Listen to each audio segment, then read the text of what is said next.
Je pense vraiment qu'en ce moment, on est la coalition de tous ceux qui veulent faire du Québec un pays. Est-ce qu'il n'y a pas un problème de confiance en soi chez les Québécois? Puis comment qu'on va chercher justement les gens qui ont des peurs puis des craintes par rapport à l'indépendance? Tu sais, le document qu'on a produit sur le budget d'un Québec indépendant avec 6 experts démontre clairement qu'on a les reins assez solides au niveau économique pour être un pays. On dit souvent que c'est comme de rester chez ta mère là, trop longtemps.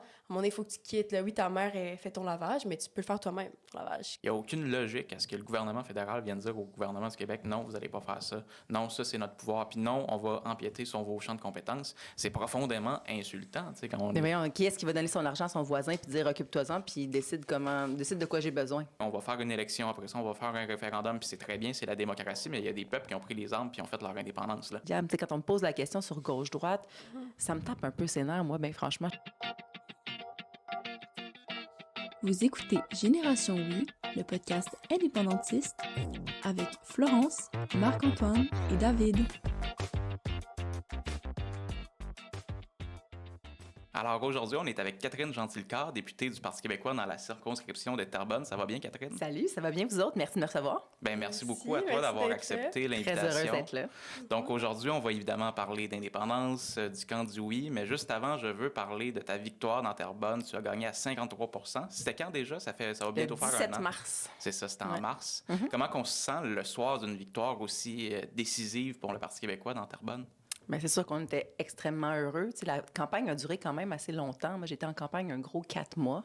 Donc, ça a commencé vers la fin 2024, puis ça s'est étiré jusqu'au 17 mars 2025. Puis vraiment, bien, je pense qu'on commence à le voir. Là, c'était la deuxième partielle de 3 qu'on remportait au Parti québécois. Puis on a pu commencer à constater la force de la machine péquiste pendant cette partielle-là. Il y a tellement de gens qui se sont mobilisés autour de moi pour cette victoire-là. On l'a vraiment fait en équipe, on l'a gagné en équipe. Puis c'était vraiment ça qui m'habitait le soir de la victoire, cette fierté-là, qu'on se soit rassemblés, puis qu'on ait fait ça ensemble, puis qu'on ait gagné une deuxième.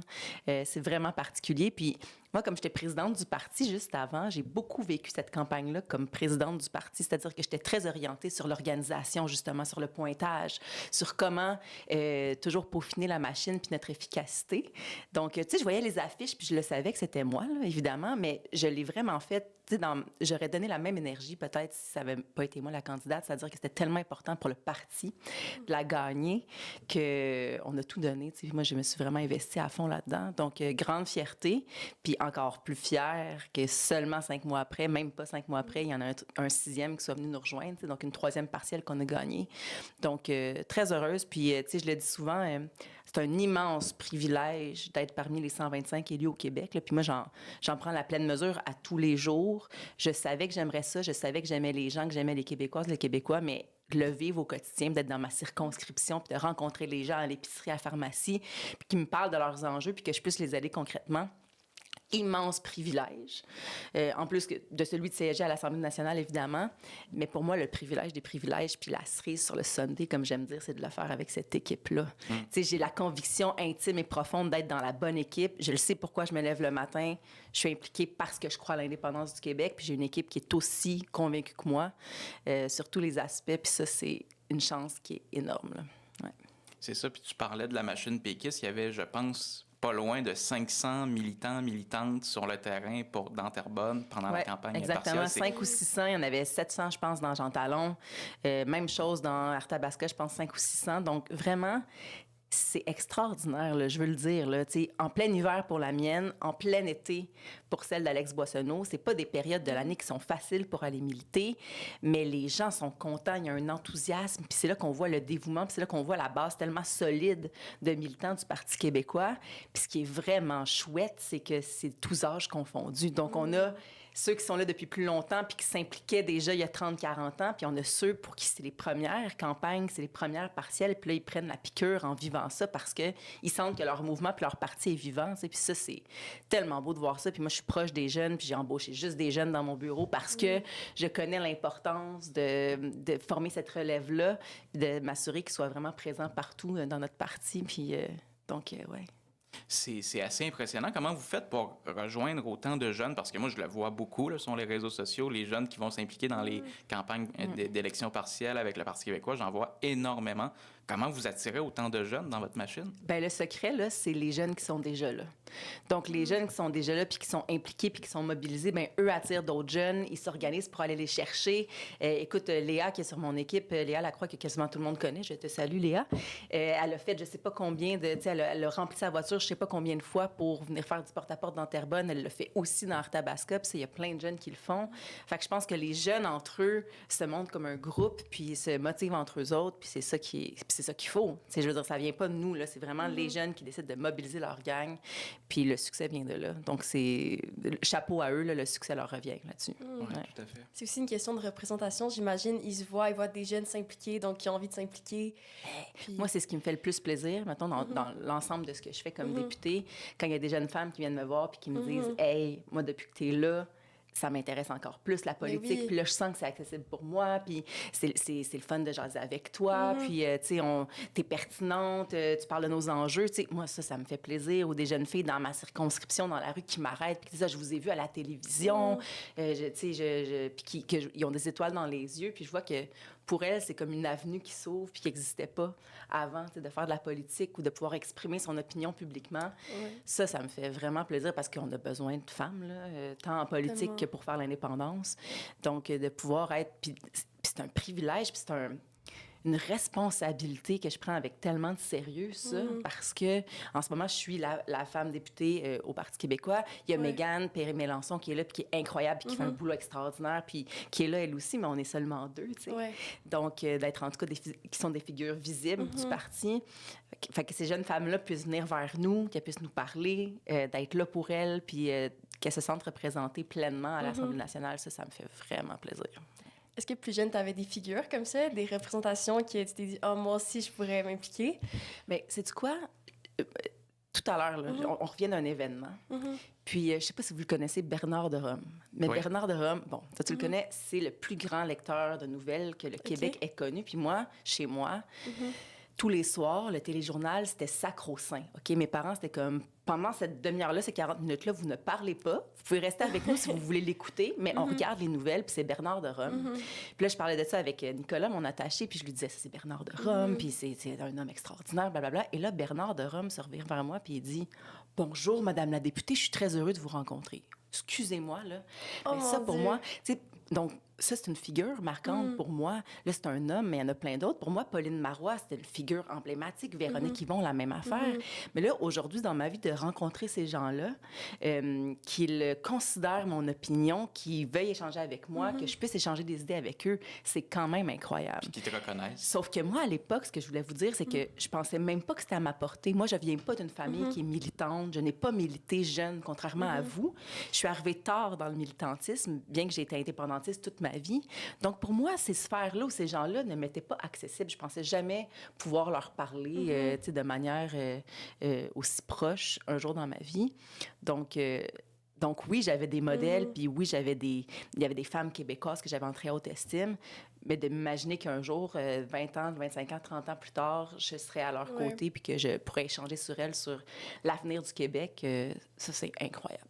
Mais même quand on commence à s'impliquer tôt, on n'a pas ce sentiment-là, je pense, de pouvoir côtoyer nos idoles politiques et tout ça. Moi, j'ai commencé à m'intéresser à la politique, j'avais 12 ans. C'est assez précoce, puis je suivais ça. Puis... C'est tout, mais oui. Ouais, 12 ans, c'est vraiment jeune. Bravo, Marc-Antoine. Ouais, il y en a qui disent que c'est bizarre, mais... non, mais moi, je pense que, écoute, c'est un intérêt que tu avais. Ce que je trouve formidable, c'est que tu sois allé creuser ça, puis que tu te sois intéressé, puis que tu aies tout de suite posé des gestes pour approfondir cet intérêt-là que tu avais. Ah oui, tout à fait. Fait que c'est ça. Fait qu'aujourd'hui, de me retrouver par exemple, avec toi, avec une députée de l'Assemblée nationale du Parti québécois, c'est assez exceptionnel. Jamais le petit Marc-Antoine de 12 ans pensait se rendre là, puis c'est ça. Fait que je pense que c'est assez exceptionnel d'avoir des élus puis des modèles politiques qui prennent le temps aussi de jaser avec la jeunesse, puis Mais c'est parce que c'est la base de notre mouvement. Bien franchement, puis moi, c'est mes moments préférés. Je le dis tout le temps. Là, puis à un moment donné, il y en a qui vont être tannés de m'entendre le dire. À chaque fois que je fais une allocution devant les jeunes ou que je vais dans un camp des jeunes, puis je dis tout le temps oui, là, quand je peux ou j'aménage mon horaire parce que c'est mes moments préférés.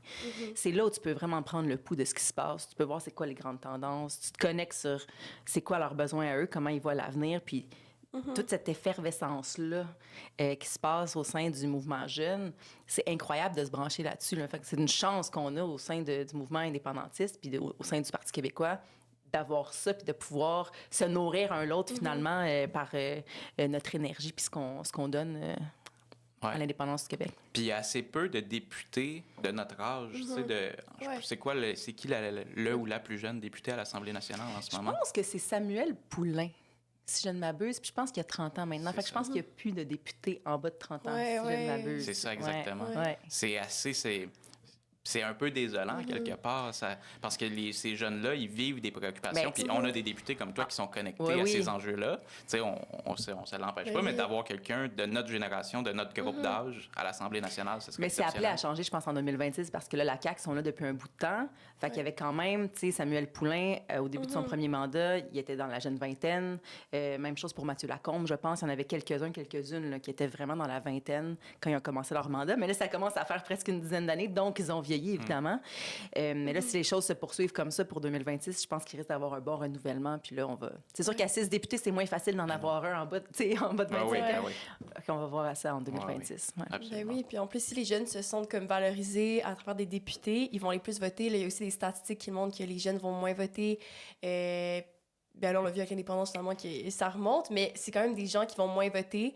Fait que c'est sûr que quand tu te sens représenté, tu as plus envie d'aller voter, même que des fois, il y a des mouvements on devrait peut-être aller voter à 16 ans, justement, pour s'impliquer plus jeune. Puis au début, je me disais, voter à 16 ans, c'est comme trop jeune, mais en même temps, après, je comprends l'idée derrière de comme ça te force à 16 ans de faire une réflexion, puis de dire, OK, tout ça. Donc, je comprends, je pense que c'est tellement important, là, la voix des jeunes. C'est la base. Mais merci tellement de prendre le temps de donner ce voix-là. Le plaisir est tellement pour moi. Ben, merci. Parlons du cœur du sujet, l'indépendance du Québec. Toi, comment et quand tu es devenu indépendantiste? Honnêtement, je pense que je suis née indépendantiste, là, c'est-à-dire que je viens d'une famille de la Rive-Nord de Montréal, Repentigny. Jacques Parizeau était pas loin. Mes parents ont voté oui aux 2 référendums. Moi, j'avais 10 ans. Je venais juste d'avoir 10 ans au référendum de 95. Je me souviens avoir eu le droit de veiller plus tard. Je me souviens que mes parents étaient tristes, mais fâchés. Surtout, je pense qu'ils étaient en colère. Mais j'ai pas le souvenir de l'échec. J'ai pas le souvenir non plus de l'après 95. Mais je me souviens que d'aussi loin, dans mes souvenirs, ma fête préférée était la Saint-Jean-Baptiste. J'aimais voir des drapeaux partout. J'aimais qu'on écoute cette musique-là, qu'on danse là-dessus ensemble, qu'on chante ensemble. Il y a toujours quelque chose qui est venu me chercher profondément. Après ça, on vieillit, puis évidemment, on prend conscience de tout ce que ça implique, tant au niveau financier qu'au niveau de notre langue. Et puis là, ça devient un choix qui est beaucoup plus ancré et qui est assis sur de la donnée puis sur des faits, finalement. Mais j'ai toujours ressenti le Québec de manière très, très profonde. Puis ça m'a jamais quittée. Ça m'a jamais quitté, c'était toujours une évidence pour moi, mais sans pour autant, comme je le disais tantôt, être militante, parce que je savais même pas que c'était à ma portée de militer. Il y avait pas de gens autour de moi qui militaient, donc c'est venu beaucoup plus tard dans ma vie, mais l'indépendance a toujours été là, puis à un moment donné, j'ai eu la chance d'avoir une belle carrière, très tôt, puis d'avoir des belles responsabilités, puis de travailler pour des institutions que je respectais profondément, puis qui étaient tatouées sur mon cœur, que je pense au Devoir, que je passe à l'Opéra de Montréal, que je pense, là, au Parti québécois, j'ai commencé à m'impliquer il y a presque 5 ans maintenant. Et ça, c'est une grande chance. Donc, ma venue en politique n'est pas étrangère à ça. C'est-à-dire que pour moi, il faut que je croie en la mission, puis il faut qu'il y ait quelque chose d'au-dessus de moi, là, de plus grand et plus fort que moi, pour que je veuille aller m'impliquer de tout mon être dans une cause. Là. Donc pendant ma carrière, je me rendais compte qu'il y avait des indépendantistes partout, mais que personne ne l'assumait. On était vraiment à une époque où Paul venait juste de prendre la tête du parti, Paul Saint-Pierre Plamondon, notre chef. Et puis les gens n'osaient pas le dire. Il y avait une espèce de gêne, il y avait une espèce de tabou même autour de l'indépendance du Québec. À cause de l'échec de 95, c'est un sujet qui était complètement absent de la sphère médiatique et politique depuis 25 ans comme il faut. Moi, ma génération n'avait jamais eu droit au chapitre, donc on n'en avait jamais discuté ni débattu dans l'espace public. Puis à un moment donné, je me suis dit, attends un petit peu, là, c'est des convictions qui sont profondes pour toi. C'est un peu endormi parce que, bon, on va à l'université, on commence sa carrière, on a comme d'autres priorités dans la vie. Mais là, quand ta carrière s'installe, puis tu rencontres des gens, puis moi, je travaillais en culture en plus, puis dans les médias, puis je veux dire, ça allait pas bien dans nos médias, puis la culture, ça allait pas bien non plus. Notre langue perdait du terrain d'année en année. À un moment donné, je me suis dit, mais si moi, je m'assume pas, j'ai rien à reprocher à personne. T'sais. Donc, j'ai décidé de prendre le taureau par les cornes, puis de moi m'impliquer, puis de lever ma main pour aller m'impliquer au Parti québécois, alors qu'on était à 10 ou 12 % dans les sondages. Puis ma vie a changé depuis ce temps-là, parce que d'avoir un but, plus grand que soi, puis de savoir pourquoi on se lève le matin, puis de se dire, ça, c'est ce qu'il faut à ma société. J'y crois profondément, puis je vais consacrer tout mon temps à ça. Puis c'est une grande chance aussi, là. As-tu l'impression, moi, mon hypothèse, parce que je le constatais là, plus jeune, que les gens n'osaient pas en parler ou se positionnaient très peu sur la question, puis il y avait une gêne à se déclarer indépendantiste aussi. Puis plus tard, ben, avec la chefferie de Paul, ben là, ça a commencé tranquillement à se décomplexer. Puis là, on le voit, c'est complexant d'être fédéraliste, ça s'est complètement renversé. Ah oui? C'est ça que vous ressentez, vous, Oh, dans oui. votre génération? Oui, C'est comme... absolument. Ah oui? Ouais. La honte a changé de bord. Oui, Ouais, un exactement. petit peu quand C'est même. vrai? Mais c'est quand même récent. Moi, je dirais que c'est comme le dernier 6 mois, là. Mais c'est que j'ai intéressant vu, parce là. que nous, Ouais. on voit le mouvement de fond qui se prépare depuis un certain moment. Tu sais, depuis que Paul Saint-Pierre Plamondon a pris la tête du parti, puis là, étape par étape, tu sais, on a vu que ça revenait.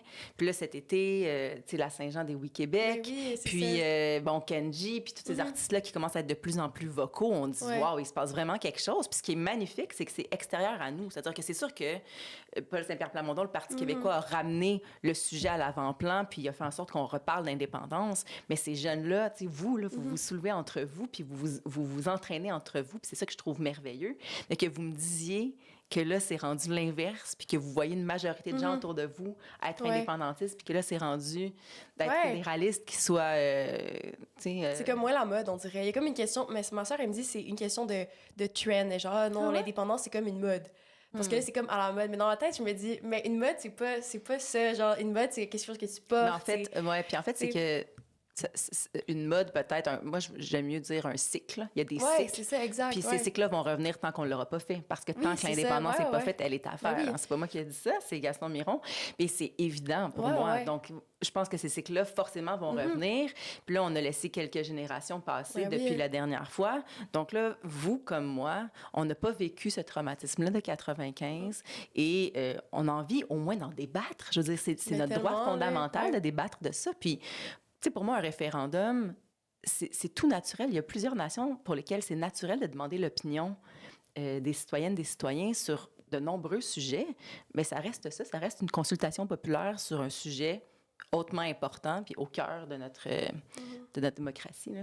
Ah oui, c'est la base de la question de la liberté de notre peuple. Mais c'est ça, j'ai l'impression que d'avoir un chef du Parti québécois qui s'assume sur ses convictions Absolument. indépendantistes, ça fait un effet d'entraînement. Puis on a le même phénomène aussi dans la société civile, comme tu l'as mentionné avec les Oui-Québec, tu sais, d'avoir des gens qui s'assument et qui se disent, nous, on est des indépendantistes. Puis c'est ça notre but. Ça crée un effet d'entraînement, même chez la jeunesse. Fait que je pense qu'il faut donner ce mérite-là, autant au Parti québécois, au Oui-Québec et à tous celles et ceux qui s'assument sur cette question-là, parce que trop longtemps, nous-mêmes, comme indépendantistes, on était un peu gênés d'en parler. Puis on avait un peu peur d'en parler. On avait peur d'échouer. Puis là, le goût de la victoire, le goût de la réussite, puis le goût de s'assumer est revenu. Puis ça, je pense que c'est exactement l'état d'esprit qu'on doit avoir quand on est indépendantiste puis qu'on veut bâtir Mais un oui, pays. mais quand on regarde la séquence, le serment au roi, qui est une victoire retentissante. Les 3 partiels, Jean Talon, qui était absolument incroyable parce que ça n'aurait pas dû arriver en quelque part. Là. C'est-à-dire que cette circonscription-là n'était absolument pas péquiste. Et puis, ça a été un grand revirement de situation. Puis, on a travaillé le terrain. Puis, je veux dire, Pascal Paradis est un député et un parlementaire incroyable. Puis Jean Talon n'avait jamais voté pour le PQ, je pense, Exactement. dans l'histoire du Québec. Là. Exactement. C'est exceptionnel. Donc, c'était vraiment exceptionnel. Terrebonne, ben, c'est significatif parce qu'on revient dans le 450, qui était un bastion bleu-bleu très péquiste pendant de nombreuses années. Donc, c'était important qu'on revienne la chercher. Puis moi, je suis tellement contente d'être chez moi, d'être dans ma région. Une Et là, victoire à 53 53 C'est décisif. Là, Voilà, c'est pas genre serré Non, à 30, 32, exactement, 30 exactement. Et là, Arthabasca, avec un candidat d'exception. Et là, dans une lutte où on n'avait pas le même adversaire qu'à l'habitude, où on avait un adversaire qui était Éric Duhaime, parce qu'on n'est pas dans les mêmes paradigmes qu'avant. Avec 5 partis, c'est le genre de situation qui peut arriver. Donc, on a travaillé encore là extrêmement fort. Puis je pense que ça fait de nous des gagnants, toute cette séquence-là. Puis on travaille pour gagner. C'est pas juste une question de hasard ou une question de courant, justement, ou de mode. C'est que vraiment, on le travaille. On a mis notre été là-dessus. Tout le monde a mis ses vacances à la poubelle pour venir travailler dans la circonscription puis s'assurer de faire rentrer Alex Boissonneau. Puis je pense que les gens le voient, ça. Ils voient à quel point on le fait aussi dans la bonne entente. Il y a vraiment une chimie dans cette équipe-là qui est incroyable. c'est une chance immense pour moi de travailler avec ces gars-là, puis avec cette équipe-là. Puis les gens le voient, puis ils ont envie de faire partie de ça parce que ça, c'est contagieux, tu sais. Oui, tout à fait. Puis il y a quelque chose aussi dans votre discours. Là, j'ai l'impression de vous lancer, on dirait une infopub du Parti québécois, là. J'ai l'impression de vous lancer beaucoup de fleurs, mais il faut nommer le positif en politique parce qu'il y a beaucoup de cynisme. Donc, il y a quelque chose de vrai dans le discours du Parti québécois quand on parlait de justement assumer ses convictions. Moi, j'étais pendant la soirée électorale, la partielle, j'étais avec des amis qui avaient voté et ou pris leur carte de membre du Parti conservateur auparavant pendant la pandémie. Puis que là, ils sont redevenus quand même assez très, très, très péquistes parce que justement, Paul en parle beaucoup puis il met ça de l'avant puis ils ont l'impression qu'il est vrai. Qu'ils soient d'accord ou non avec lui, ils ont l'impression qu'il dit ce qu'il pense. Puis ça manque à la politique quand on a un gouvernement depuis 8 ans qui gouverne selon les sondages. Il se lève le matin, il ouvre le journal. Bon, les Québécois, qu'est-ce qu'ils veulent? Bon, on va faire ça. Reculer sur le 3e lien. Il y a des gens qui veulent ça, on recule. Là, ils veulent qu'on avance. Ah, on va avancer 2 semaines après. On est tanné de ça. T'sais, on veut des politiciens et des politiciennes qui vont assumer leurs convictions, que ça plaise ou non. Puis ça a été Paul depuis le départ. Parce que les gens, peut-être qu'ils s'en souviennent pas, là, mais moi, j'ai travaillé pour le Parti québécois à 8 là. À 8 On est arrivé quasiment en même temps, je pense. Exact. Ouais. Ben, en fait, ouais, exactement. Puis c'était pas une période facile, là. Puis Paul, il fonçait malgré tous les commentaires négatifs qu'il recevait. Je me souviens de chroniques comme Monsieur 1%, puis des gens disaient qu'il devait laisser sa place, puis etc. Puis il a quand même continué à porter son discours, puis ça, je tiens à le souligner parce que il y a d'autres personnes qui auraient pu reculer puis dire, bon, ben on va faire un référendum dans un 8e mandat quand les Québécois seront prêts, puis etc. Mais non, il a assumé sa conviction, ça l'a entraîné des gens, puis tranquillement, pas vite, ben il a fait son bout de chemin. C'est un gars qui est pas capable de mentir. Il ne tolère pas le mensonge. Il ne tolère pas qu'on lui mente, puis il ne tolère pas de mentir lui non plus. Moi, c'est une des raisons pour lesquelles j'ai décidé de me joindre au parti, de me joindre à lui sous sa gouverne. Puis ce qui est incroyable aussi, c'est que les gens l'apprécient, même quand il prend des positions qui sont impopulaires, parce que c'est ça aussi de dire ce qu'on pense. C'est d'être capable de prendre des positions qui sont plus difficiles, qui sont mitigées dans la population, mais qui restent quand même ce qu'on pense profondément. Donc ça, je pense que c'est ce qui est reconnu aussi de nous, d'avoir ce courage-là, puis de respecter l'intelligence des gens. Tu sais, on est capable d'avoir des conversations de niveau élevé, on est capable de parler de sujets plus difficiles. Il faut avoir certains débats sur la place publique. Puis Paul Saint-Pierre Plamondon, puis l'ensemble du Parti québécois, on n'a pas peur d'y aller, puis de mettre ça sur la table. Tout à fait. Si on revient à ton parcours, justement, comme indépendantiste, est-ce qu'il y a eu un moment, avant que tu te positionnes formellement sur la question, où tu as eu des craintes, puis tu as eu besoin d'aller vérifier, justement, des données? Non, parce que c'était tellement une certitude, puis cette conviction-là était tellement profonde qu'à un moment donné, c'est plus l'inverse, c'est que je me suis dit, là, je suis plus capable de vivre avec le fait qu'on n'en parle pas. Tu sais, c'était rendu l'inverse. Je me suis dit, là, j'étais dans un moment dans ma vie aussi où je venais de me séparer. J'étais avec un homme qui avait 3 enfants, donc on a vécu une vie de famille à 5 pendant 7 ans, quasiment 8 ans. J'avais du temps devant moi un peu plus, même si j'avais une carrière qui prenait beaucoup de mon temps. Puis j'étais comme moi, ce à quoi j'ai envie de consacrer mon temps, c'est de faire du Québec un pays.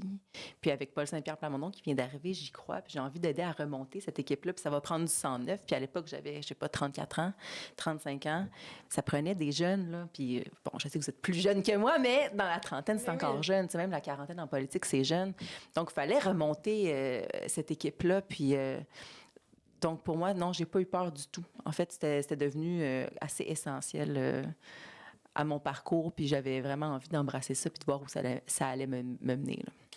Puis comment qu'on va chercher justement les gens qui ont des peurs puis des craintes par rapport à l'indépendance? Parce qu'on entend beaucoup des craintes par rapport à on va se faire envahir, on devient un pays, on va être trop pauvre, on n'est pas capable, bref, d'être un pays. Comment qu'on répond à ça?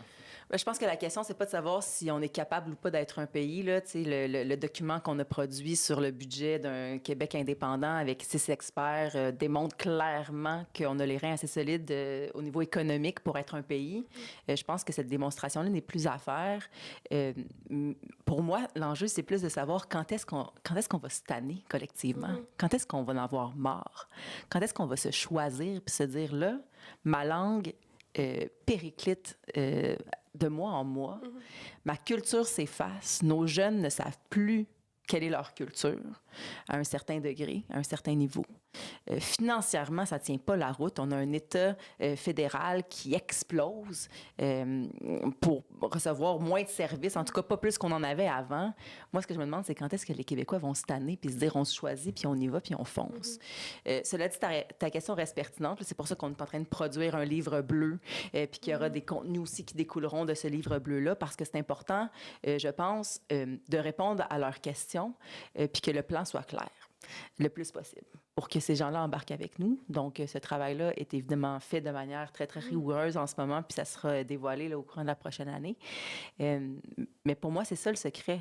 Puis je pense que le fait qu'on soit transparent dans notre façon de faire de la politique en général, les gens ont de plus en plus confiance au fait qu'on va être transparent avec eux aussi par rapport à tous ces enjeux-là. T'sais, on n'a aucun intérêt à ne pas leur dire toute la vérité puis à ne pas leur transmettre toutes les connaissances qu'on croit nécessaires pour justement embarquer dans ce projet-là.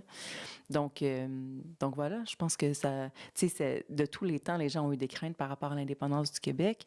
Moi, j'ai beaucoup plus de craintes par rapport au fait de rester dans le Canada, là, parce que moi, c'est là où j'ai ma crainte. Je me dis, si on le fait pas dans les prochaines années, ma langue va disparaître. Quelle tragédie. Ma culture.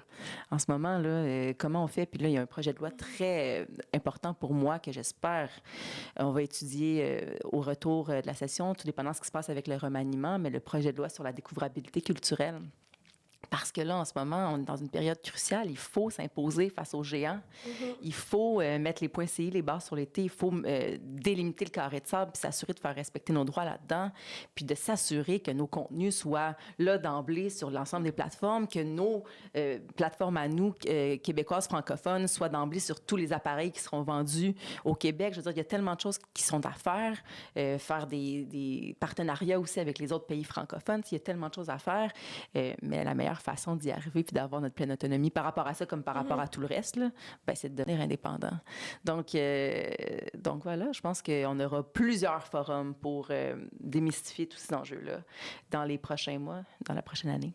Alors, je prends un petit moment pour remercier le Fonds indépendantiste du Québec. Ils ont récemment lancé une série de 11 capsules pour déconstruire les mythes fédéralistes. On en parlait justement dans cet épisode. Il faut déconstruire les arguments de peur du camp du non. Et voilà qu'ils font ce travail avec 11 capsules, avec République économique, justement. Et on vous invite à aller voir leur site internet fidq.québec ainsi que leurs réseaux sociaux pour partager leur contenu. Vous n'avez pas idée à quel point ça peut faire une grande différence.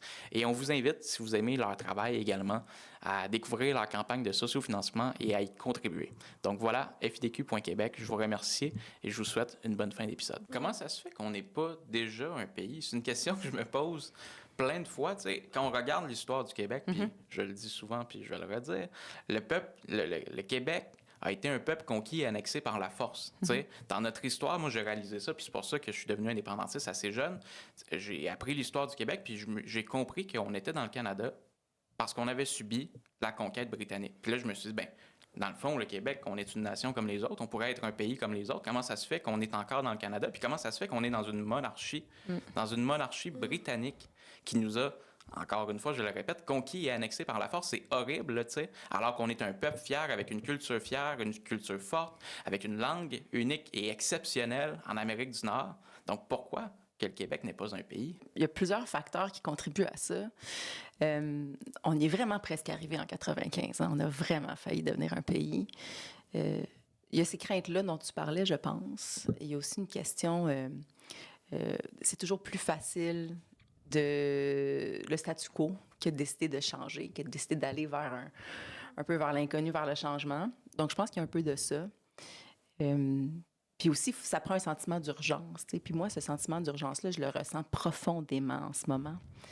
Peut-être que les gens doivent être confrontés au fait qu'on va perdre quelque chose de manière définitive pour être capable de prendre cette décision-là, de faire du Québec un pays.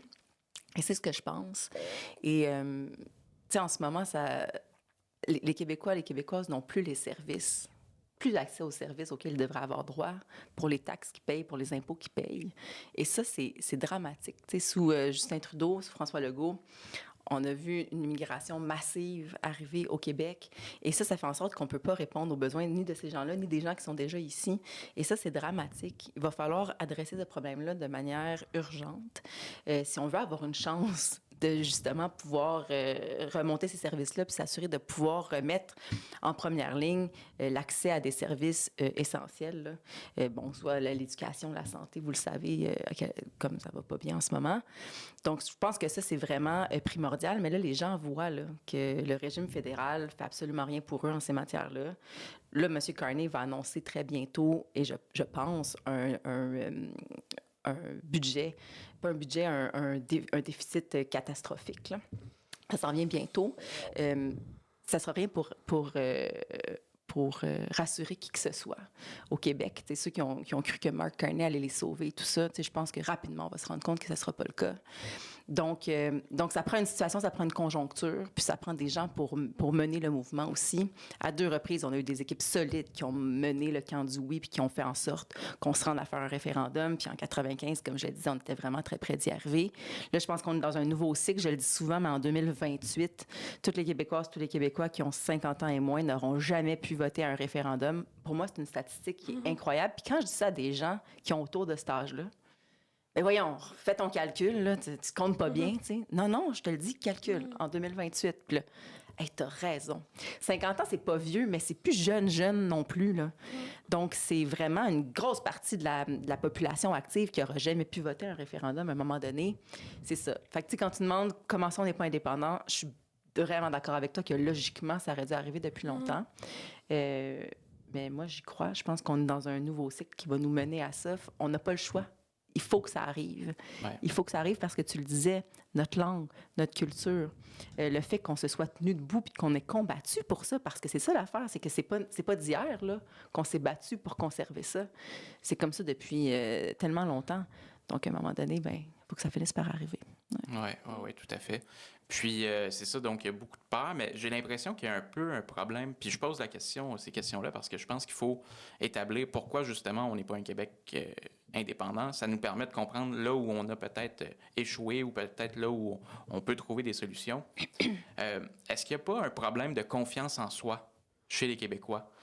Puis chez les Québécoises, par rapport à justement, il y a plein de peuples, tu sais, il y a 195 pays dans le monde, les peuples, parfois, il y a même tu sais, nous, on va faire une élection, après ça, on va faire un référendum, puis c'est très bien, c'est la démocratie, mais il y a des peuples qui ont pris les armes puis ont fait leur indépendance, là. Puis nous, on a 2 référendums, 2 occasions. Bon, la deuxième fois, ils ont triché, là, on va se le dire franchement, là. Mais ça reste que on n'est pas un pays, puis des fois, j'entends des gens dire « Ouais, mais justement, quand on revient à ces peurs-là, on n'est pas assez bon, on ne serait pas capable. » Mais voyons donc, pourquoi le Québec ne serait pas capable? Explique-moi ça. Expliquez-moi clairement, là, vous, le camp du non, pourquoi les Québécois ne seraient pas capables de devenir un pays? Alors qu'on est un peuple comme tous les autres. Ça, c'est la campagne de la peur. Là. C'est-à-dire que parce que ces gens-là, pour eux, justement, le statu quo est plus facile que de s'affranchir. Puis c'est sûr qu'il y aura toujours ces 2 visions-là qui vont s'affronter. Mais oui, je pense que à 2 reprises, puis tricher, oui, on peut en parler, là. Mais c'est ce qui est arrivé à 2 reprises, c'est que cette espèce de campagne-là de la peur avec des arguments, on se souvient du camion de la Brinks puis tout ça, je veux dire, ça n'a pas de bon sens, ça ne tient pas la route. Là, les fameuses, les pensions du fédéral, les gens m'en parlent beaucoup, ma pension, mais votre pension, elle va être payée par le Québec au lieu d'être payée par le Canada. Inquiétez-vous pas avec ça. Il y a des choses qui reviennent parce que ça a été tellement profondément imprimé dans le conscient et l'inconscient collectif des Québécoises et des Québécois. Puis c'est sûr que quand on a été conquis, ça marque ça. Ça marque pendant longtemps, même si nous, on ne l'a pas vécu personnellement. Je pense que ça reste étampé en quelque part dans l'ADN des Québécois. Puis toutes ces expressions-là de dire être né pour un petit pain, puis pas bon. Il faut s'affranchir de ça à un moment donné. Puis moi, je crois vraiment en la prochaine génération pour le faire. Quand je regarde votre indépendance profonde, votre besoin d'autonomie profond, la façon dont vous êtes en train de réinventer le marché du travail, la façon que vous avez de vivre votre vie autrement, de redéfinir c'est quoi aussi les paramètres d'une vie qui est réussie, c'est quoi les paramètres du bien-être aussi. Vous êtes une génération qui est très au fait de ça, qui est beaucoup plus allumée aussi au niveau de l'intelligence émotionnelle. OK? Ce qui, pour moi, est tout à fait lié peut-être à ce qu'on s'en va faire, puis qui est essentiel à ce qu'on s'en va faire avec l'indépendance du Québec. Donc, j'ai vraiment une grande confiance en cette génération-là pour être capable de s'affranchir de ça, puis de dire, nous, on va le faire à notre façon, puis on est rendu là dans l'histoire de notre peuple, tu sais. Puis peut-être que c'est... mais c'est appuyé sur ce que vraiment je ressens profondément de votre génération. Puis, tu sais, j'ai eu 3 beaux enfants qui sont dans vos âges aussi, qui ont maintenant 19, 24, 26 ans. Puis, je le vois chez eux. Je le vois de leur façon de vivre. Je vois leur ouverture aussi par rapport à tout ça. Puis, ils reviennent à des valeurs qui sont, ben là, moi, je veux pouvoir élever mes enfants dans ma langue. Je veux pouvoir, tu sais. Donc, ça, j'ai vraiment confiance. Ouais. Puis surtout quand on est jeune, c'est justement ça qu'on veut. On veut de l'autonomie, on veut prendre nos décisions par nous-mêmes. Puis il n'y a aucune logique à ce que le gouvernement fédéral vienne dire au gouvernement du Québec, non, vous n'allez pas faire ça. Non, ça, c'est notre pouvoir. Puis non, on va empiéter sur vos champs de compétences. C'est profondément insultant, tu sais, quand on Mais voyons, qui est-ce qui va donner son argent à son voisin puis dire occupe-toi-en puis décide de quoi j'ai besoin? Exact. Ça fait aucun sens. Puis C'est pas une relation saine. moi, l'autre affaire aussi que je trouve drôle, là, comme nouveau mouvement dans les médias, au niveau des commentateurs, entre autres, là, on essaie de mettre des mots dans la bouche des jeunes puis de leur dire, de nous expliquer pourquoi les jeunes deviennent indépendantistes. Excuse-moi, là. Mais vous savez exactement pourquoi vous êtes indépendantistes. Les jeunes le savent. Ils sont capables de le dire eux-mêmes. Il y en a qui parlent de la crise du logement, tout ça. Non, c'est pas vrai. Les gens me parlent de la langue. Les gens me parlent de la culture. Les jeunes me parlent de ces enjeux-là aussi.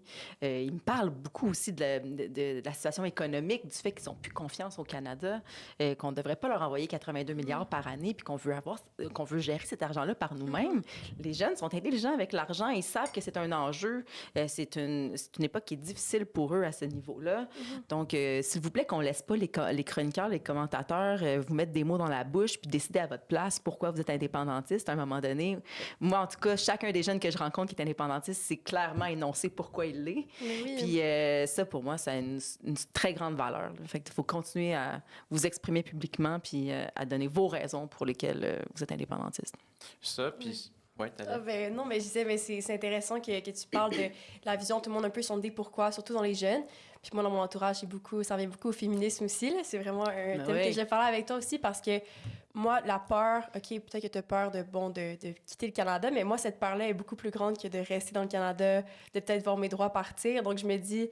Oui, la peur, ici, c'est comme un élément qui te motive, mais je me dis c'est encore plus motivant de comme, OK, j'ai peur, fait que je vais quitter. C'est comme une relation toxique. On dit souvent que c'est comme de rester chez ta mère là, trop longtemps. À un moment donné, il faut que tu quittes. Là. Oui, ta mère fait ton lavage, mais tu peux le faire toi-même, ton lavage. Comme, le Canada, Même s'il ne sera pas aussi bien fait au départ, éventuellement, il va être fait à ton goût. Fait exact. Mieux fait exact que ce que ta mère faisait. Ouais. C'est ça, fait que ça revient à ça. Mais oui, je voulais parler un peu de féminisme avec toi parce que je pense que t'es vraiment comme une inspiration. On parlait tantôt de représentation, mais de voir des femmes qui s'impliquent, qui sont motivées, puis qui tiennent ça à cœur aussi, puis ça vient de militantisme. C'est comme tellement important, je pense, pour des jeunes femmes comme moi ou des jeunes filles ou même des femmes, des fois peut-être même plus vieilles, qui se sentent pas nécessairement représentées, juste des femmes en politique. C'est tellement comme incroyable. Fait que je voulais te souligner puis te dire merci beaucoup. Puis là, je suis en train de perdre le fil de ma question, mais est-ce que le féminisme, pour toi, c'est comment le lien à l'indépendance, est-ce que c'est comme un argument principal dans ton spectrum d'arguments vers l'indépendance? Pour moi, le féminisme, c'est une lunette à tout ce que je fais en politique. C'est-à-dire que autant dans l'indépendance que dans le reste, pour moi, le combat est à finir. Puis juste avant de m'en venir ici, j'étais au consulat de la France pour remettre l'insigne de la Légion d'honneur de la France à Louise Cordeau, qui est l'actuelle présidente du Conseil du statut de la femme au Québec et qui a une carrière incroyable, qui en fait tellement pour les femmes, pour l'équité, les droits des femmes.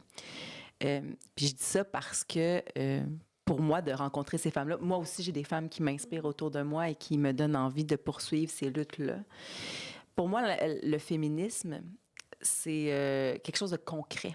C'est-à-dire que moi, je veux qu'on continue à mettre en place des politiques concrètes pour aider les femmes, aider les familles. Le réseau des CPE, par exemple, est à finir. On n'a jamais fini ça, qui est un legs incroyable de Mme Marois, le flambeau a été repris par Véronique Yvon à une certaine époque, et là, je sens qu'il faut reprendre ce flambeau-là, et un gouvernement du Parti québécois se pencherait là-dessus, assurément, parce que c'est au cœur de l'égalité entre les hommes et les femmes au Québec. Donc, pour moi, il y a des politiques qui ont été débutées ou qui ont été mises en place, mais il en reste pas mal d'autres affaires. Moi, la violence chez les jeunes femmes, la violence numérique, là, la cyberviolence, c'est quelque chose qui m'inquiète infiniment. Les dérives de l'intelligence artificielle avec ce qu'on peut faire avec les visages des jeunes filles qu'on prend en photo toutes habillées puis qui peuvent se retrouver toutes nues parce que intelligence artificielle, ça me mortifie. Il faut absolument intervenir dans ces dossiers-là. Donc, il y a tellement de choses concrètes qui sont à faire pour moi dans les prochaines années, puis j'ai envie de me pencher là-dessus. Puis je pense que plus on en parle, puis plus on est de femmes à l'Assemblée nationale, puis plus on amène de jeunes femmes avec nous, bien, plus ça va être facile de mettre la lumière sur ces enjeux-là puis de les faire avancer. Tu sais. Et justement, quels sont les défis? Toi, tu es une femme en politique. Quels sont les défis des femmes en politique? Ah, ben les défis sont comme partout ailleurs. Moi, avant, j'étais PDG d'une organisation en technologie. J'avais un peu les mêmes défis, là. C'est-à-dire qu'il faut prendre notre place. Il faut prendre notre place. Moi, personnellement, je trouve qu'on est à une bonne place en ce moment. Tu sais, j'ai lu le livre « Le sexe du pouvoir » de Jocelyne Richer cet été et il y a des choses très intéressantes là-dedans, mais moi, mon expérience à date n'est pas du tout celle-là. Je suis auprès d'hommes qui sont des alliés, qui me font de la place, qui considèrent ce que je dis. Je le sens aussi auprès de mes collègues des autres partis. Je pense qu'on est vraiment au début d'un nouveau cycle par rapport à ça. On est dans l'atteinte de zones paritaires. Il y a des femmes, bon là, on a Nathalie Roy qui était la deuxième femme à être présidente de l'Assemblée nationale. Je pense qu'il y a des choses qui bougent tranquillement pas vite et moi, je sens que j'ai ma place et que ma voix est entendue. Évidemment, c'est fragile, c'est précaire, c'est pas gagné. Il suffit de quelques changements pour que tout ça tombe. Fait il faut rester vigilante par rapport à ça. Mais moi, je sens là, qu'on est capable de vraiment prendre ces enjeux-là de front et poursuivre dans cette voie-là, poursuivre la lutte. Là. Donc, oui, moi, je pense que c'est de la vigilance beaucoup à ce point-ci. Puis s'assurer toujours de veiller au grain puis de veiller que nos acquis ne reculent pas. C'est beaucoup ça. Puis de continuer à toujours insister, comme là, la parité, c'est un sujet qui est très important. Là, on est en train de travailler sur les candidatures pour 2026. Donc, évidemment qu'on est très, très proactif pour s'assurer d'être dans la zone paritaire là, pour nos candidatures en 2026. Ouais. Aurais-tu un conseil à donner pour une jeune femme qui voudrait s'impliquer ou se présenter dans des prochaines élections à venir? Juste impliquez-vous, rencontrez le plus de gens possible, trouvez qui vous êtes. Il y a une femme que j'aime beaucoup, qui est une amie, que j'ai rencontrée quand même assez récemment, puis qui me parlait du jaune d'œuf. Puis là, j'étais comme, c'est quoi le jaune d'œuf? Puis elle me disait, c'est les 3 choses que tu serais pas prête à sacrifier, sur lesquelles tu feras aucun compromis. Pendant que tu es en politique, puis c'est intéressant, puis je suis encore en train d'y penser, puis ça peut changer aussi. Puis mais ça, c'est important, de trouver c'est quoi tes luttes à toi, qu'est-ce qui t'indigne toi, puis qu'est-ce vont être tes priorités, là, ton grand chapeau là, tout au long de ta carrière politique ou de ton engagement politique, parce qu'une carrière politique, je veux dire, c'est large, le mot est large. Là. Dès que tu t'impliques bénévolement pour une cause ou pour un mouvement, tu fais de la politique forcément, puis... puis en 2026, on va avoir besoin de jeunes et partout, là, de force vive partout. Si ça va comme on le pense, puis qu'on va chercher plusieurs autres sièges à l'Assemblée nationale. Donc ça, c'est important, puis ça va prendre des femmes parmi ces équipes-là aussi. Là. Donc oui, dans les élus, mais oui, partout dans les équipes aussi. Puis ça, c'est une affaire à laquelle je veux que les femmes pensent. Puis c'est pour ça que j'ai embauché des jeunes femmes sur mon équipe aussi, là. 19 ans, 26 ans, puis elles sont incroyables, puis je veux qu'elles aient confiance en elles, puis qu'elles aient confiance dans la voix, dans ce qu'elles ont apporté aussi, la voix qu'elles portent, puis ce qu'elles ont apporté. Donc, moi, mon conseil, ça serait rencontrer des gens, découvrez-vous, apprenez à vous connaître. Parce que plus vous apprenez à vous connaître, plus vous devenez pertinente, puis confiante sur ce que vous avez à défendre. Tu sais, il faut arriver en politique pour avoir quelque chose à défendre. Moi, si c'était pas de l'indépendance du Québec, je serais pas en politique. Je ferais autre chose dans la vie, ça, c'est sûr et certain. Après ça, je suis une vraie social-démocrate, tous les enjeux... le fait de vouloir redonner les services à la population, ramener la première ligne en santé, m'assurer justement les enjeux des droits des femmes et des violences, puis tout ça. Je veux dire, il y a plein de choses que je veux aider à régler ou que je veux améliorer dans notre société, mais le grand chapeau de tout ça, c'est quand même de faire du Québec un pays, tu sais. Justement, tu y fais mention, tu es une sociodémocrate, une social-démocrate plutôt, et puis tu es indépendantiste d'abord et avant tout, c'est ça le cœur de ton engagement. Comment qu'on fait pour rallier des gens à la fois à gauche, dans le camp du oui, et à la fois à droite? Est-ce que c'est possible d'abord? C'est absolument possible, surtout dans le contexte actuel où l'indépendance est très clairement la première raison d'être du Parti québécois en ce moment. C'est-à-dire qu'on est vraiment revenu à ça, à la mission initiale. Donc, toutes les discussions qu'on a, c'est en fonction d'atteindre cet objectif-là, qu'on soit à gauche, qu'on soit à droite. On est une grande coalition, puis en ce moment, les gens qui se joignent à nous, c'est parce qu'ils sont convaincus de la nécessité profonde de faire l'indépendance du Québec à courte échéance. Donc ça change le paradigme, parce qu'évidemment que là, nous, on est le point de ralliement, le point de rassemblement de toutes les Québécoises, de tous les Québécois et de tous ceux qui veulent que la nation du Québec devienne un pays. Donc moi, je pense que c'est tout à fait possible. Il y a des gens qui ont commencé à écrire « Oh mon Dieu, Catherine Gentilcorps puis Alex Boissonneau, ça va se chicaner, des trolls sur... » Mais tellement pas du tout, là. Tellement pas du tout. Puis moi, j'ai rien d'extrême non plus. Puis il y a des choses sur lesquelles je vais être plus à gauche, puis il y a des choses sur lesquelles je vais être plus à droite. Puis pour moi, tout ça est tout à fait réconciliable. Quand on me pose la question sur gauche-droite, ça me tape un peu ses nerfs, moi, bien franchement. Je sais pas si vous, c'est un sujet de conversation constant quand vous parlez de politique avec vos amis, avec votre entourage, mais moi, ma génération, c'est pas vrai que c'est au cœur de nos discussions. L'indépendance, c'est au cœur de nos discussions, puis après ça, il y a certaines positions qu'on peut prendre qui sont d'un côté ou de l'autre, puis tout ça se marie très bien, là. Donc, moi, j'y crois profondément. Je pense vraiment qu'en ce moment, on est la coalition de tous ceux qui veulent faire du Québec un pays. Puis je suis persuadée que tous ces gens-là qui sont là sont capables de mettre de l'eau dans leur vin et de discuter d'enjeux qui peuvent être corsés parce qu'on est là pour un même but qui est plus grand que tout ça, là. Ben moi, je suis complètement d'accord avec ça parce qu'effectivement, le but du Parti québécois, puis c'est encore plus vrai ces dernières années, c'est de faire du Québec un pays, puis tout le monde va vers ça, puis notre but, c'est pas de faire un bon gouvernement ou quoi que ce soit. Mais si je me fais l'avocat du diable pour le bien de la discussion, il y a quand même des gens, parce que on a commencé à Génération Oui un dialogue avec la droite de j'allais me tromper en disant la droite de Québec, ils ne veulent pas se faire appeler de même, la droite économique. Donc, la droite économique, on pense à des Yann Efrain, on pense à... Qui, d'ailleurs, se sont ralliés la semaine dernière dans le camp du oui. En fait, pas tout à fait, non. On a fait un épisode là-dessus, si ça vous intéresse, à Oui en direct. Tu vas m'apprendre des choses? Oui, je peux en parler. En fait, ils ont publié un texte, ils ont un site de nouvelles, puis ils ont publié un texte d'un militant du PCQ qui est indépendantiste, qui s'est déjà impliqué au Parti québécois, mais ce n'est pas leur position, malheureusement, pour le moment. Mais donc, c'est ça, ils ont juste publié un texte d'opinion sur leur site. Mais on a reçu Joey Aubé, qui est l'un des chroniqueurs qui travaille à temps plein sur Yann Efrain, puis lui, il se dit indépendantiste. Mais ce qu'il nous disait, justement, dans notre dernier épisode, c'est... Moi, j'ai pas confiance au Parti québécois. J'ai l'impression que c'est un parti qui est encore à gauche, puis qu'ils ont une obsession à vouloir toujours faire plus d'État, puis moi, ça me correspond pas. Comment qu'on répond à ça? Bien, moi, je pense qu'on l'a vu, là. Tu sais, d'ailleurs, le fait d'avoir attiré Alex Boissonneau l'a montré aussi. Puis je pense que les positions prises par notre chef, Paul Saint-Pierre Plamondon, le démontrent également. Tu sais, nous, on prend ce qu'on croit juste pour le Québec. On a vraiment l'intérêt supérieur du Québec en tête à chaque fois qu'on prend position sur quelque chose. Nos positions évoluent dans le temps. Donc, moi, j'ai vraiment...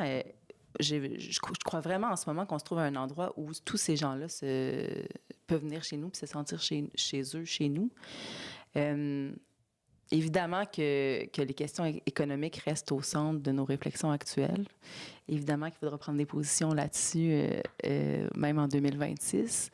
Mais on voit déjà qu'on a tellement évolué dans les dernières années, tu sais, puis les gens qui sont à gauche, qui ont toujours été à gauche, social-démocrate, tout ça, se retrouvent chez nous. Puis je pense que de plus en plus, les gens qui sont plus à droite voient aussi notre ouverture, voient qu'on rallie des gens qui sont de ce côté-là, puis qui voient qu'on a de l'ouverture. Tu sais, je pense que Paul Saint-Pierre Plamondon, dans son discours, lorsqu'on a remporté l'élection dans Arthabasca, était très clair là-dessus. Il s'est adressé aux électeurs d'Éric Duhaime, puis leur a dit « On vous a entendu, là. On le sait, là. Vous nous avez dit très clairement ce qui vous dérangeait. Vous nous avez dit très clairement quelles étaient vos inquiétudes.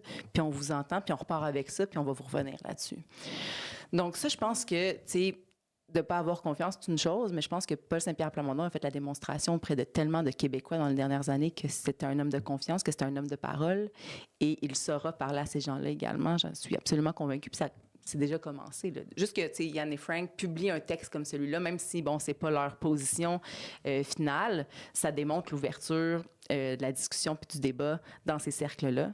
Donc, on a entendu ces gens-là, puis dans Arthabasca, on les a entendus pour vrai, là, je veux dire, parce que c'est sûr qu'ils étaient là, qu'ils étaient présents, puis c'était des gens qui étaient extrêmement civilisés puis qui avaient envie d'échanger avec nous sur leurs craintes. Donc, on les a entendus, on le sait c'est quoi qui accroche chez ces gens-là. On le sait qu'ils ont des inquiétudes au niveau économique, puis on les a entendus, puis on va repartir avec ça, puis on va élaborer nos idées aussi en fonction de ces gens-là parce que, on est une coalition. Puis au bout du compte, on pense que ces gens-là peuvent en venir à la conclusion que, justement pour des raisons économiques, le Québec devrait devenir indépendant. Ouais. Donc, ça sera à nous, après ça, évidemment, à développer nos positions pour leur montrer qu'on est là-dessus puis que c'est notre objectif. Mais voilà. Oui, tout à fait. Puis de toute façon, que ces gens-là, que les porte-paroles du PCQ soient dans le camp du oui ou dans le camp du non, ça reste que leur électorat, il y a un mouvement vers l'indépendance, vers le Parti québécois notamment. Mais oui. Tu sais, je le vois, moi, je le disais tantôt, plus tôt, je le vois dans mon entourage, des gens qui étaient conservateurs en 2022, qui sont de retour au Parti québécois. C'est souvent des gens qui sont profondément nationalistes, hein? Donc voilà, c'est quand même logique. Mais est-ce que le Parti québécois se tire une balle dans le pied quand, justement, on a un programme de gouvernement, c'est-à-dire qui n'est pas axé sur l'indépendance, mais qu'on a des propositions qui sont à côté? Est-ce que c'est un frein, justement, pour allier la gauche et la droite? Parce que, mettons que, puis là, je vais dans le très, très précis, là, c'est ça notre cœur du sujet à Génération Oui. Si le Parti québécois, justement, élabore des propositions de droite économique, on va peut-être s'aliéner une partie de la gauche. Non, mais c'est ça. C'est parce que moi, je pense que si on garde en tête que notre objectif ultime, notre grand parapluie dont je parlais tout à l'heure, c'est l'indépendance du Québec, on peut pas faire fausse route parce qu'on s'est jamais dénaturé à aucune reprise. Dans les 3 partiels qu'on a faites, les 3 candidats qui étaient là, on était des indépendantistes assumés. Les gens savent que c'est ça qu'on s'en va faire. On a toujours, évidemment, qu'on devrait avoir une plateforme pour si on devient un gouvernement, puis on aura le livre bleu qui sera parallèle à ça si on devient un pays. Je pense qu'on n'a pas le choix de faire ça. Mais après ça, je pense que les gens en viennent à la conclusion où on doit faire un pays d'abord, puis après ça, on pourra définir les contours de ce pays-là. Donc, oui, nous, entre-temps, on adopte des positions qui, à notre avis, seront le plus bénéfiques possible pour le Québec puis améliorer le plus de choses possibles à court terme. Mais après ça, l'idée, c'est que ces gens-là réalisent qu'on ne va pas lâcher l'idée de l'indépendance, qu'on est vraiment là pour aller la faire, puis qu'à partir de ce moment-là, rallions-nous tout le monde ensemble, puis après ça, il y aura des contours. Évidemment qu'après, il y aura des contours à déterminer de ce pays-là, et ça sera une démocratie, et les gens pourront fonder leur parti, puis on pourra en discuter. Mais dans l'immédiat, on a la responsabilité, évidemment, de donner le plus de services possible aux Québécois, qui en aient le plus possible pour leur argent aussi, donc de s'assurer qu'ils aient ces moyens-là. Mais après ça, les gens savent très bien ce qu'on s'en va faire. C'est quoi la grande mission qu'on est en train de se donner là, comme parti? Oui, je pense que c'est ça le plus fondamental, de vraiment focaliser sur l'indépendance. On peut pas jamais plaire à tout le monde. C'est impossible Non. de plaire à tout le monde. Puis, tu sais, moi, ce que j'aime dire aussi, souvent, quand je parle à des jeunes femmes, je leur dis, dans une relation, tu peux pas espérer avoir 100% des choses que tu souhaites chez ton partenaire. Si tu atteins 70%, c'est vraiment merveilleux. L'autre 30%, tu ne l'auras pas, puis il faut composer avec ça. Ça dépend. S'ils sont face à moi, ça peut être 100%. Mesdames et messieurs, les célibataires. Non, mais ce que je veux dire, c'est qu'il faut toujours faire des compromis dans la vie, puis un parti politique ne va jamais prendre 100%. Il n'y aura pas 100% des positions que le parti va prendre qui vont être parfaitement en adéquation avec tes valeurs. Mais après ça, il faut regarder ce qui est le plus important pour toi. Je parlais du jaune d'œuf tout à l'heure. Qu'est-ce qui est le plus important pour vous, puis qu'est-ce que vous croyez qui va être fondamental à l'avenir de notre pays? Mais c'est ça, à un moment donné. Ah non, c'est intéressant, c'est comme souvent un thème qui revient ici. On dirait qu'on revient à cette conclusion que, mais une fois qu'on va avoir un pays, il va y avoir des partis de gauche, des partis de droite, il va y avoir de l'opposition quand même. Là, comme, c'est souhaitable. C'est ça qu'on veut, là, comme c'est normal. Mais c'est vrai que je ressens cette pression des fois il faut vraiment dire t'es de gauche ou de droite. Ou j'ai le sens dans mon entourage. Comment tu te sens par rapport à ça, toi? Est-ce que ça te parle? Est-ce que tu te sens... Est-ce que tu te sens concerné même par ça? C'est sûr que je pense que c'est comme des titres. Ça vient souvent à ce qu'on va mettre des titres, des noms sur des choses pour essayer de s'identifier avec des gens comme nous. Moi, je le vois comme ça dans ma tête, un peu comme des orientations sexuelles. Je sais que peut-être que je suis partie loin, mais je me dis, si cette personne, elle est gauche, OK, peut-être genre des points en commun avec cette personne-là, donc on se rallie. Après, est-ce qu'on est gauche partout? Est-ce qu'on est pareil sur le spectrum? Peut-être pas, mais moi, je pense que peut-être tout ce qui se passe, c'est tellement chamboulant, on a comme besoin de se mettre des titres pour essayer de se retrouver. Moi, c'est comme ça que je le vois. Après, je pense que la nuance est importante parce que comme l'être humain est rempli de contradictions et de nuances, donc je pense qu'on devrait aller vers la nuance. Mais en même temps, je me dis, dans une époque où, moi, des fois, j'ai comme, oh mon Dieu, genre tout ce qui se passe aux États-Unis, cette crainte-là, je me dis, j'aime mieux me rallier avec des gens qui ont des valeurs comme moi, c'est comme sécurisant. après, peut-être que dans 10 ans, on va même plus parler de gauche et droite parce qu'on va être comme tellement rendu nuancé et ouvert dans le pays du Québec. Mais en ce moment, je pense que c'est comme un besoin d'identité. Ah ouais, hein? C'est ma théorie, ouais. Peut-être sur certaines questions, comme Oui, l'avortement. oui, c'est ça, Tu peux sur pas être avec un l'avortement. gars qui va Ouais. questionner ton droit à l'avortement. Exact. Fait que là, j'ai pas Mais de là, nuance. on est Ouais. bien d'accord. Pour Ouais. moi, Oui, c'est ouais, même pas c'est une ça. question. Tu vois, là-dessus, c'est même pas une question. Non, ça. c'est ça. Là, Ouais. il n'y a pas de nuance, par contre. Non. Exact. Non. Donc, dans presque un an, on va avoir des élections générales partout au Québec. Là, on a connu plusieurs partiels. On risque d'en connaître d'autres. Le Parti québécois est premier dans les sondages à l'heure actuelle, très loin devant ses adversaires, et ça depuis, je pense, 2023. C'est quoi les défis pour le Parti québécois dans la prochaine année? Le défi, c'est de garder le cap, de garder le rythme. Puis là, c'est sûr que la dernière partielle vient de nous aider beaucoup. Mais on prend rien pour acquis jamais. Là. Les choses peuvent changer tellement rapidement. On l'a vu avec Marc Carney au fédéral. Je veux dire, tout le monde donnait Poilievre gagnant, puis finalement, fou! Donc, nous, notre travail, c'est de garder le cap, de ne pas se laisser influencer par les sondages, justement, de continuer à faire ce qu'on a fait, c'est-à-dire, tu l'as dit, à être honnête, à être droit. Dire ce qu'on pense, penser ce qu'on dit. Ça a l'air de base, mais pour nous, c'est vraiment ça. Puis de se concentrer sur former une équipe vraiment solide. Pour 2026, avoir une équipe qui va donner confiance aux Québécois, qui va inspirer, puis qui va faire dire aux gens « Wow! » Toute une équipe pour aller faire un pays, tu sais. Donc, les défis sont nombreux. Hein. On a encore... l'équipe grandit, fait que ça, c'est excitant, c'est intéressant. Et il y a des gens qui se joignent à l'équipe, puis on a de plus en plus de bras pour travailler fort. Donc, de continuer à travailler avec rigueur tout le temps. Beaucoup de rigueur au travail. De ne pas se laisser influencer par ce qui se dit, par les sondages, par ce qui se passe, de rester nous-mêmes, de garder le cap, puis de se rendre jusqu'en 2026. Je pense que c'est ça le but, puis c'est ce qu'on a le mieux à faire, puis rester les deux pieds bien sur terre. Ben là, je sais pas, parce que la jeunesse a beaucoup d'espoir. Moi, C'est vrai? Ah oui, absolument. Je pensais même pas, quand j'ai commencé à m'impliquer, peut-être connaître un référendum, là. Parce qu'on était dans des années moroses, là, 2012, tout ça. Écoute, pendant tellement longtemps, moi, j'ai dit, je suis pas née à la bonne époque. Tu sais, je regardais Point de rupture, puis je regardais des documentaires sur Quel 80 puis exceptionnel 95, puis j'ai regardé le documentaire sur la première fois où Mme Marois, en 85, s'est présentée pour être chef du parti à l'époque. Puis je me disais, je suis pas née à la bonne époque. Puis là, finalement, tu sais, depuis quelques années, depuis en fait, que j'ai fait mon coming out indépendantiste, que j'ai commencé à m'impliquer, je me dis, mais quelle belle époque pour militer. Au Parti québécois, quelle belle époque pour militer pour le oui. Puis là, je trouve je suis vraiment née à la bonne époque, finalement. Ah oui. Ouais. Puis on le voit ces 6 derniers mois, là, toute la vague chez les jeunes. Moi, je le voyais au Franco, au spectacle de Lou-Adrienne Cassidy, de voir plein de jeunes dans la foule, pas nécessairement des militants du Parti québécois, juste des jeunes qui viennent voir un show de Lou-Adrienne Cassidy, crier « Le Québec, notre pays, le Québec, notre pays ». Faites-le à la maison, ça fait du bien. Mais, mais vraiment, tu sais, de voir ça, tu vois des gens comme Kinji, tu y as fait mention, tu vois les Oui Québec, une Saint-Jean indépendantiste avec 5000 jeunes, c'est énorme. C'est le plus gros événement politique indépendantiste qu'on a vu dans les dernières années. C'est exceptionnel. Puis on le voit, nous aussi, à Génération Oui. Je pense en quelques mois, on a fait des 1 million d'impressions avec aucun budget. Donc on le voit qu'il y a vraiment quelque chose qui se passe. Puis on a cet espoir-là. 1 million, bravo! Oui, vraiment. Donc on voit vraiment qu'il y a un phénomène qui se passe. Mais lâchez pas vous autres non plus. Bien, merci beaucoup. Parce que c'est un travail d'équipe, tout ça. Ouais, Oui, vraiment. On se fait des passes à palette, comme on dit. On passerait rapidement à la partie ça ou ça, si ça te convient. Oui, c'est vrai. Oh, oui, c'est stressant, ça. Vas-y. Donc on y va. Lève tôt ou lève tard? Lève tard. Mais fondamentalement, lève tard, mais je me lève tôt maintenant. Harmonium ou Beau Dommage? Beau dommage. 100 000 à l'heure. Pauline Julien ou Pauline Marois? Ah, impossible. Impossible. J'ai une affiche de Pauline Julien dans mon salon que j'ai fait venir d'Europe. La première fois que j'ai chanté en public, c'était L'âme à la tendresse de Pauline Julien. À chaque fois que je regarde le documentaire Godin ou le documentaire Pauline Julien, Intime et politique, je pleure ma vie. Puis Pauline Marois, écoute, évidemment, non, je peux pas choisir. J'ai bien fait mes recherches. Hein? Ah, c'est ça! Je le savais. Que on je a l'avais toujours vu. des questions. Ah non, je peux pas. J'avais vu ton affiche. Tu l'avais publiée, ouais. Je peux pas. Les colocs ou les cowboys fringants? Ah, c'est difficile. Les cow-boys fringants parce qu'ils viennent de Repentigny puis que je viens de la Naudière, je dirais ça, mais profond attachement pour les deux. CAQ ou QS? Parti québécois.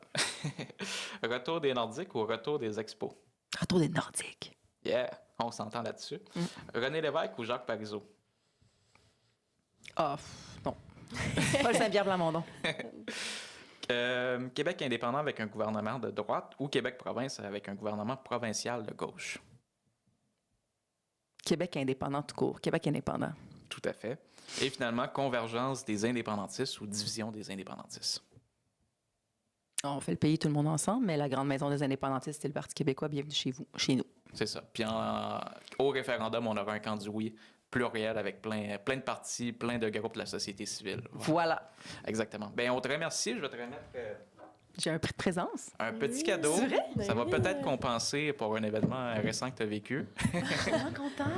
Oui, parce que je me suis fait voler mon chandail Vive le Québec libre que je portais à la Saint-Jean-Baptiste avec Paul Saint-Pierre Plamondon. Je me suis fait voler dans ma voiture. Donc voilà, un beau chandail qu'on peut se procurer Merci. sur la boutique 50% plus 1 avec le code promo Super. Génération Je suis Oui. vraiment contente. Je vais Tu as être également fière. un macaron puis un collant Québec libre de Génération Oui contre remet qu'on peut également se procurer sur la boutique 50% plus 1.